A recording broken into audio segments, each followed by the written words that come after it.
What up, winners? Welcome back to Focus on Winning podcast. My name is Ashraf. Since right now it's a quarantine time because of coronavirus, here in Malaysia, it's been 2 months of quarantine. Oh, wow. 2 months already, huh? Times really flies fast, right? And I know there are countries that has been in a lockdown for longer than that, right?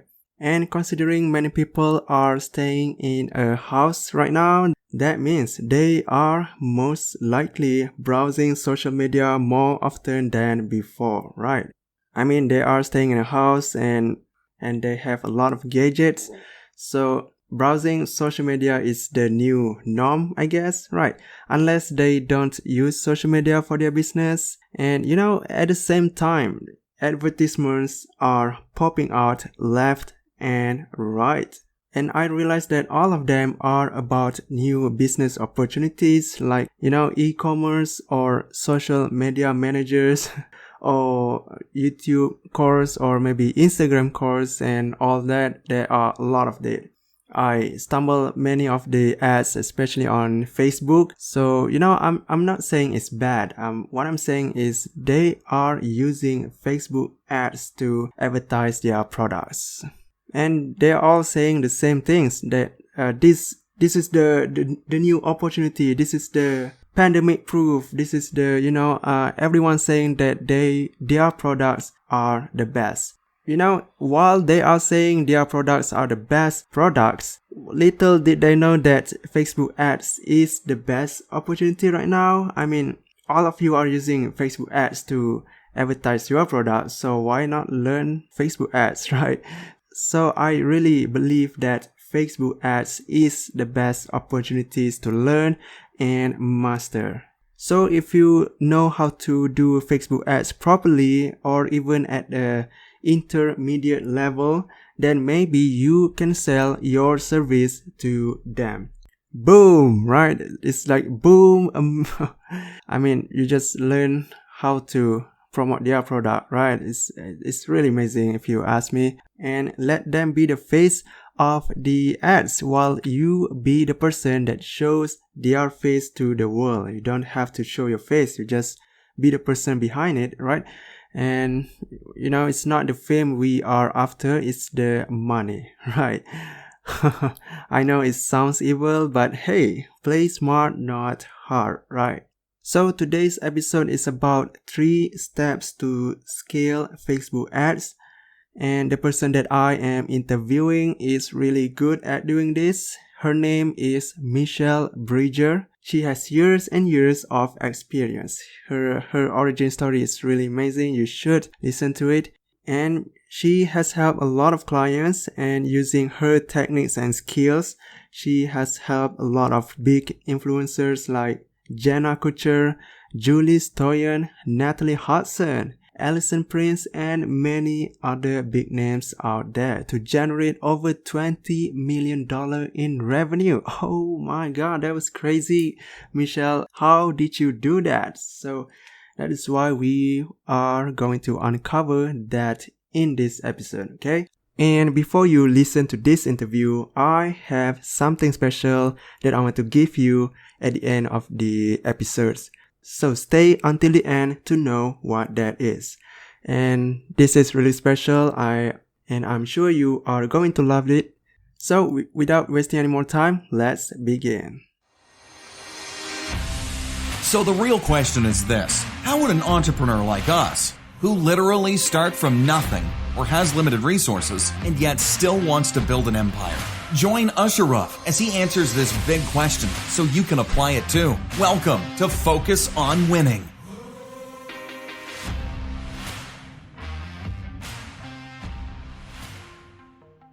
Hey Michelle, say what's up to our listeners and tell us one of the best things that ever happened in your entrepreneurial journey. Oh, hey, I'm really glad to be here. I am so glad to be here and sharing tips on Facebook advertising because of what a significant difference they make. And we can go over that. One of the funnest things that have happened, or one of the best, Yes. you know, I really love to teach and train. And so when I get an opportunity to be on stage, to teach, to train, it just lights up my soul. So I think that's the best. Like I can't think of one particular speaking engagement, but any chance I get to do that, it just lights me up. Ooh, have you speak in any other event? I've spoken at Ben Cummings' event is one Oh, that I did. That was in Las Vegas to 200 entrepreneurs who were selling, especially on Amazon. And so I was teaching and training them how to use Facebook ads. So that was a big one. And then lots of other smaller stages and, of course, virtually.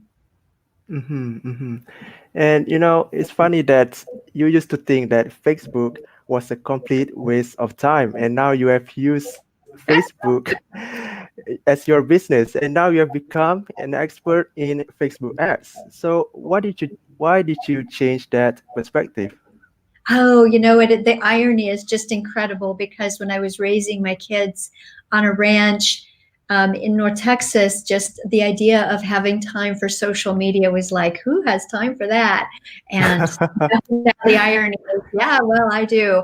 Um, and so after a divorce in 2012, I needed an income. I needed it in a hurry. And I still had two of my kids at home. And so I needed to be able to do something that significant that I could do from home. And I had started a business and I ran Facebook advertising, tried to run Facebook advertising for it. And I took a course on how to do Facebook advertising. And I just was amazed by how powerful and effective the platform was. And so by that time, I was in a mastermind with other colleagues who had good offers but weren't doing webinars yet. And I said, hey, you do a webinar and I'll run ads to it for you. And so my friend Susan was game and we ran that. She spent $800 in advertising and made $12,000. And she and I were both hooked. and then I started to do webinar ads to webinars for my other colleagues in that mastermind. And so it was just, person after person after person. And so I really became as my niche, the business coaching, consulting, authors, speakers became my niche, and really love working with them and the value that they bring. I also love how quickly Facebook ads can take someone with significant expertise but not well known and just explode them and explode their growth. So an example of that is Allison Prince, who was a successful entrepreneur selling e-commerce products, but no one really knew her. And that was intentional. She wasn't trying to become known for the fact that she sold pillowcases, but she saw that she had something, a skill that she could teach other women how to create e-commerce businesses.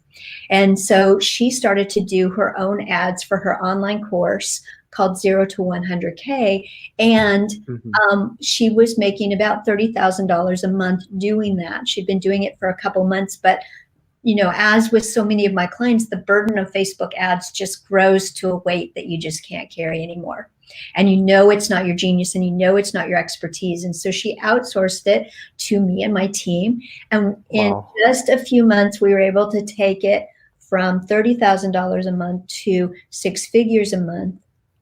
Within 9 months, there had been over $1 million brought through that funnel. So lots and lots and lots of purchasers. And within 19 months, she was at 4.2 million she had made in that funnel. And so that's the kind of significant growth. And now Allison used to be terrified to speak on stage. Now she's a well-known name and speaking all the time. And it's because she's become so well-known. Her ads are in front of her target audience who's most likely to buy. And just the power of Facebook ads to be able to do that is like nothing else. And it's really interesting that you have worked with this big influencer, right? Like Allison Prince. And all other amazing influencers like Jenna Kutcher, David Seidman. Oh my God. So how do you get to work with them? You know, in the Facebook advertising world, it's very common to have trouble. Let me say it this way, that it's really, really common that people will start to come to work with me and say, my last advertiser ghosted me. They didn't do a good job. I couldn't get a hold of them. The communication was really poor, or our results were poor. And so when someone finds a good advertiser, they're like, they start to tell their mastermind and they tell everyone. And so people come to me on referrals all the time because they were so happy with the results. So we get results and we communicate well. And, even yesterday I talked to someone who said, I had a team and they just ghosted me. So I think that's why, is because I get so many referrals. My clients come and they stay for a long time and they refer lots of people to me. So from their masterminds. Mm-hmm. That's the power of referral, right? Yeah. You get to work with this, and your first big influencer was Alison Prince. Is it? Let me think. I've worked with so many. So like going back through the years, because I've been doing this for quite a while. So I've worked with Rick Mulready and Tracy Matthews, which are big names. Lisa Keeker, I did her very first launch and we took her to 6 figures on the very first launch, which is really, really unusual. And then the next launch at 300,000. So Tracy Matthews, we were able to 10x her ad spend. So it was just outrageous what we were able to do. For Jenna, she was at 6 figures, still working one-on-one with people. She had created a couple courses and we were able to take her to about 750,000 in 1 year. So that's remarkable. And that's the power of Facebook ads and the power of a good offer. Yep. So you help them just promote their course, their e-commerce store, and what else? Tell me a little bit. People come to us if they have e-commerce stores. So we have several clients with e-commerce stores, like 7 Degrees and Remag and a couple of other companies. And then we also work with people who have online courses. I see. Yeah, we also work with some people that are doing events, like James McKinney of the Startup Story. He's running a very large event in the Dallas Stadium. So we're using Facebook ads to fill those. So some really exciting opportunities. All right. So Michelle, as I mentioned in the intro, we are going to talk about the 3 tips on scale Facebook ads.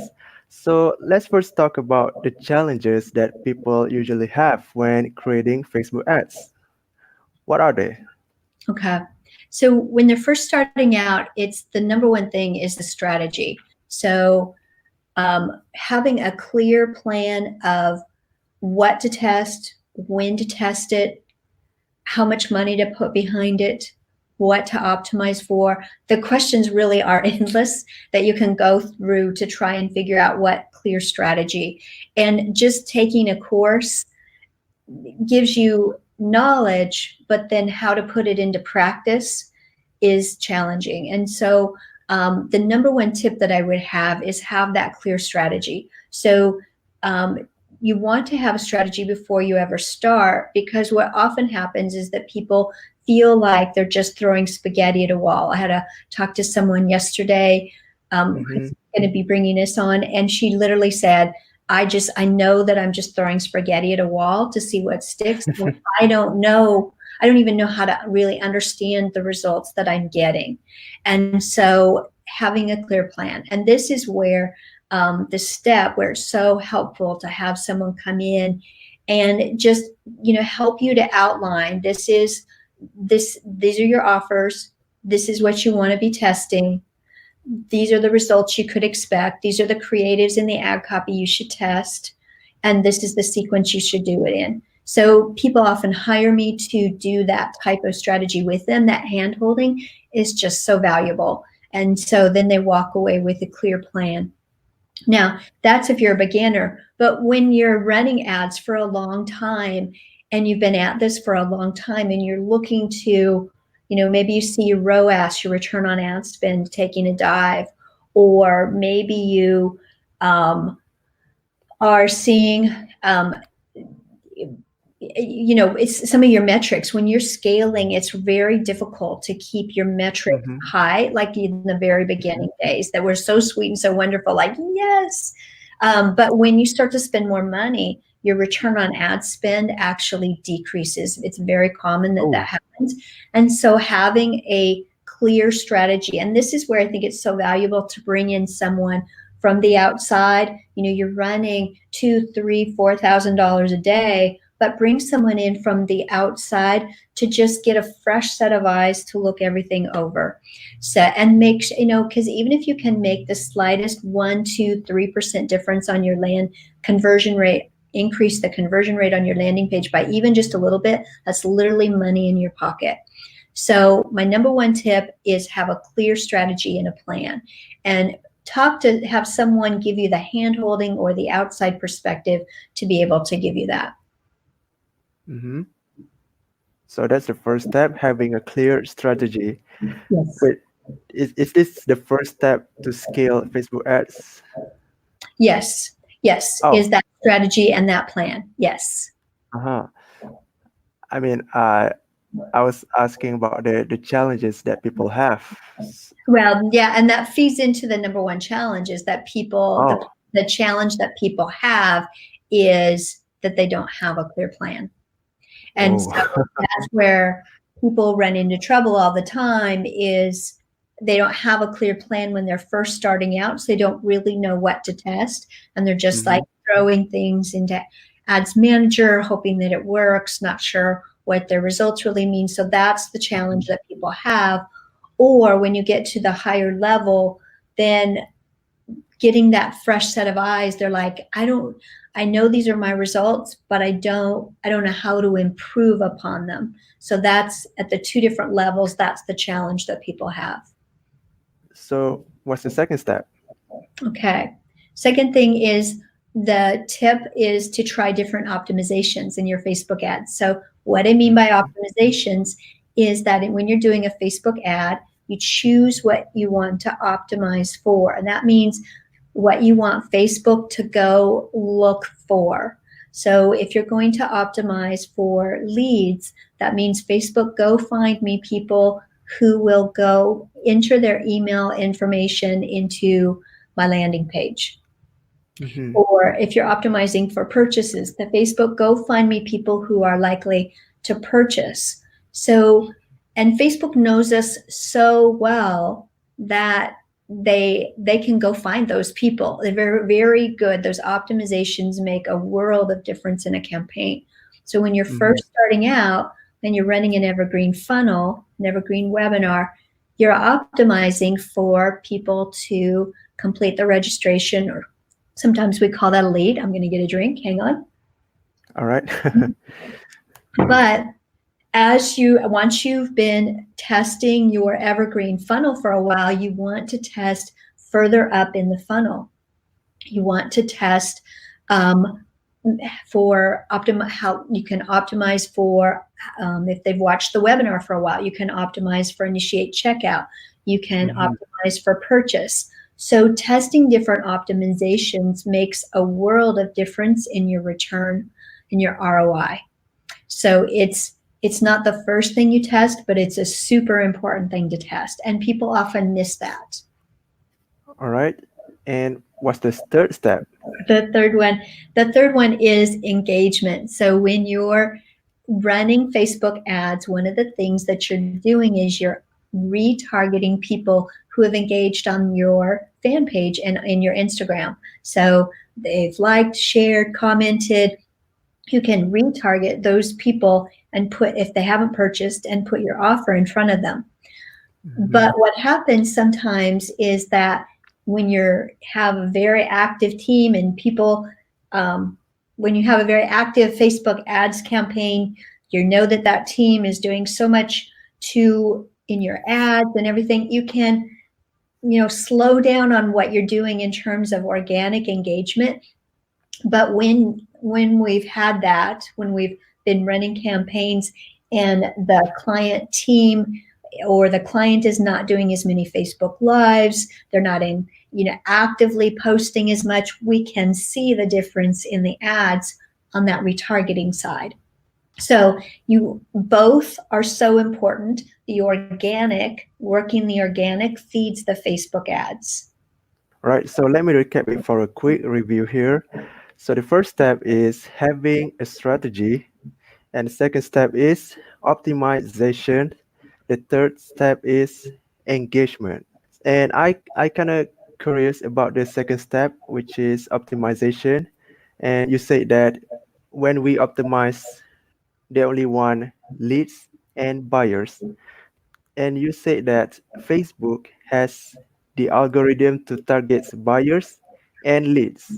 Is that right? Mhm. So Facebook knows what people are most likely to do.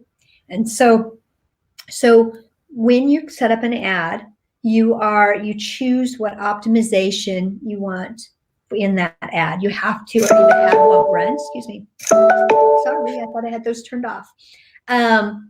So you tell Facebook you have to, in order for the ad to run, you have to choose your optimization. So in the optimization, normally you're choosing lead, which is the low part of the funnel.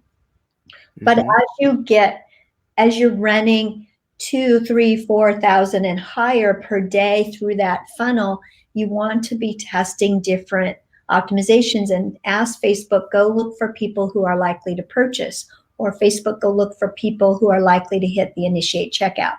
So there's lots of technical things behind it because Facebook has to find a significant number of purchases per day or per week. And so it's just a matter of testing what's going to bring in the most buyers for the least amount of money. So in the campaigns that I've run, we've found that by testing the optimization, we can really raise the return on ad spend.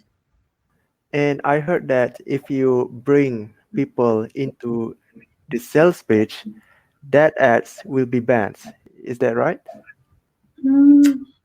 Tell me a little bit more about tell me a little bit more about that.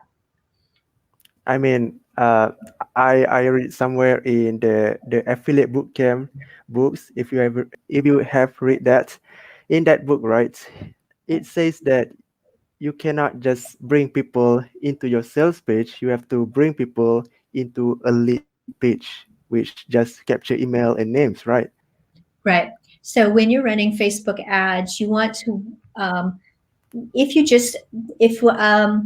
let's use an example. So if I had an offer for something and I ran an ad, let's see, let me make up something. If I had an offer to how to create a high converting landing page, but it's not something like you woke up the morning going, oh, I need this information, and I ran an ad to you for that, and the ad went directly to the sales page, you'd be like, I don't need this. But if we backed it up and explained why that was important with videos or with maybe a free PDF or something, and then eventually took you to the sales page for the purchase, then you are more likely to purchase because now you understand the value, you understand who I am, why I'm selling it, why it matters to you.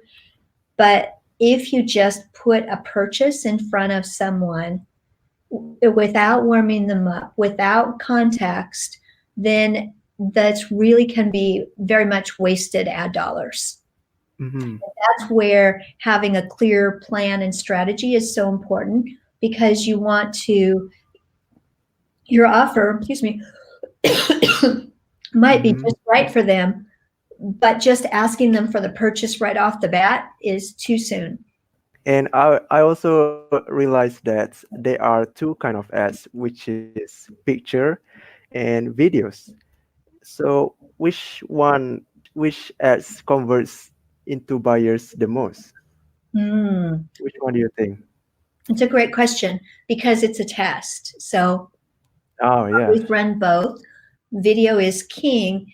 And the reason why video is so valuable is because people really get to know the person or get to know the offer, or they understand the process better.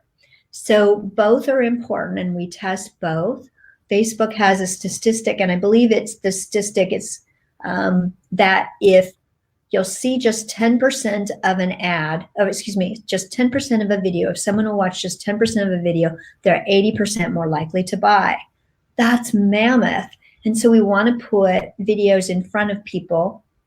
If you're doing a physical product, it's good for people to see the process of it so that they get a feel for what the product can do.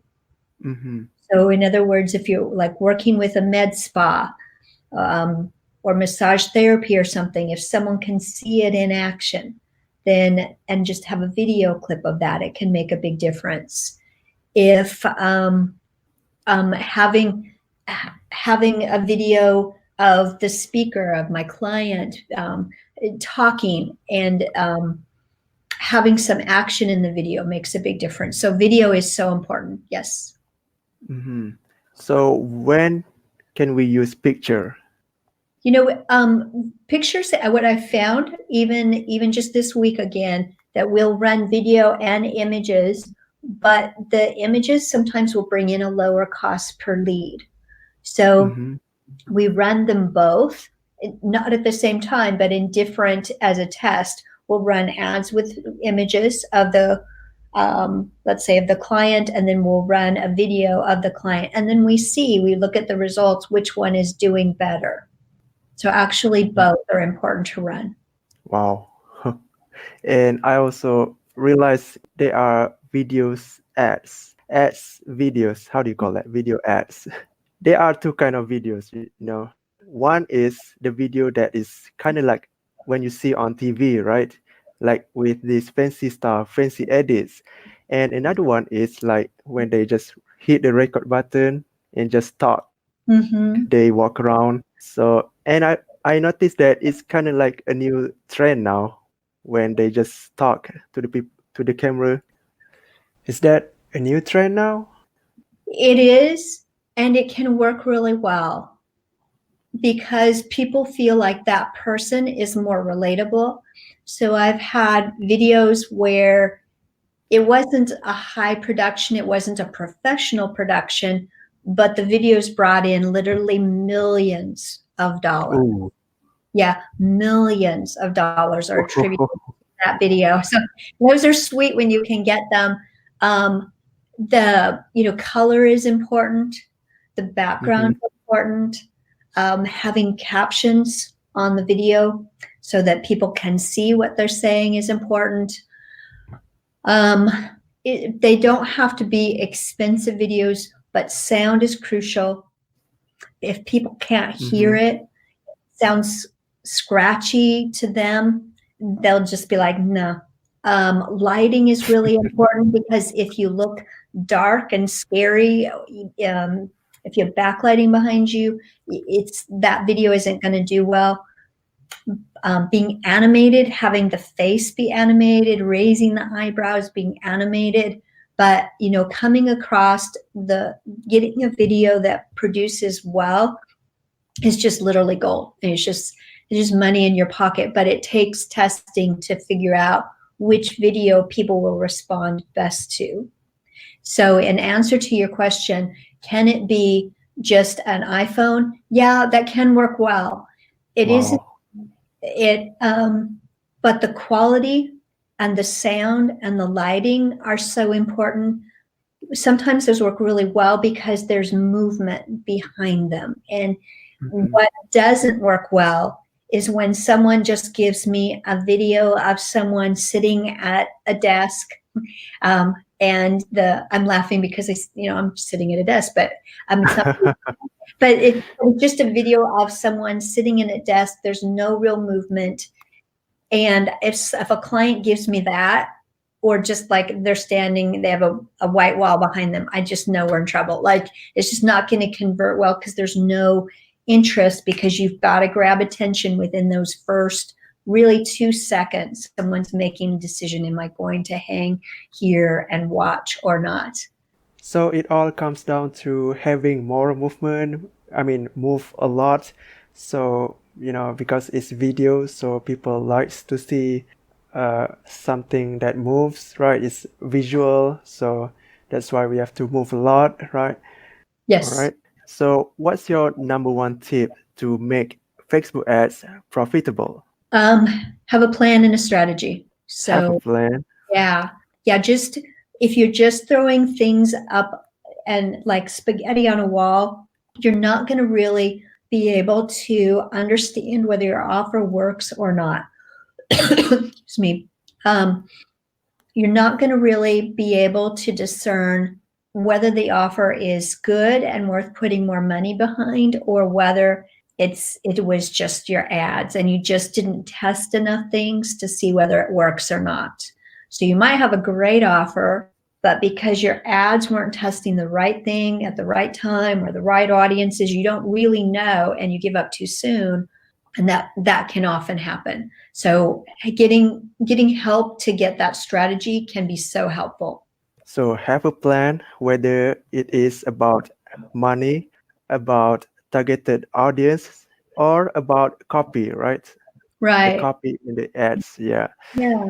Mm-hmm. All right, Michelle, we are close to an end today. So what's the final takeaway that our listeners will really get from our chat today?